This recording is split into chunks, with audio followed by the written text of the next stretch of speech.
Hello and welcome to the Wholesome Weekly Wednesday News. The top stories this week are... no, you know what, we're not doing this. We're not... cut the thing! Cut it! And now for something completely different.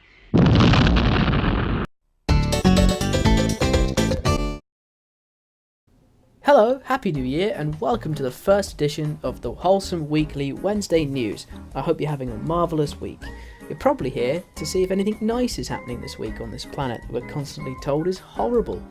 Well, buckle up. Here's some of the best stories I've found this week, and I'll leave information below if you want to read further. Now, on with the show. In our first story of the week, we've got North Korea and South Korea actually agreeing to talk to each other in a friendly manner. I know, right? No missiles or angry staring contests involved at all. For the first time in 2 years, they'll be meeting perhaps several times to help diffuse military tension and have a civil conversation. Real positive vibes for the citizens of the two Koreas there, and hopefully we can stop stoking the fire. I'm looking at you, America. Could you stop? In our second story this week, it's an environmental one. You heard me right. A good environmental news story for once. We've known for a while that the hole in the ozone layer might be recovering since the ban on CFC gases internationally. But NASA have recently conducted a study and found direct proof of that. Nice. Hopefully, one of the many future achievements in repairing some of the damage we've done to this world. In technology-related news, this week scientists in Rome have been able to create a bionic hand that restores a sense of touch, not just feeling. The technology to feel was created in 2014, but all that sensory equipment required was too large to leave the laboratory. But now the equipment is small enough to fit in a little rucksack and you can move around with it. Absolutely top-notch, don't you think? Very handy for the future to come.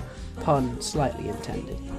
Lastly, for this first short episode, in a funnier side of the news, a Japanese astronaut who had been on the International Space Station for 3 weeks said he'd grown 9 centimetres in that short time. Short people everywhere, like myself, were marvelling at the miracle of space travel and its possibilities.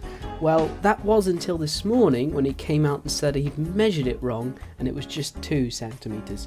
Tough luck there. It looks like it's back to the drawing board for us.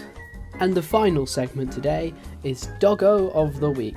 So without further ado, I present to you this adorable giant black cuddly creature. Don't you just want to hug it? What's it doing on a kitchen surface? What a numpty.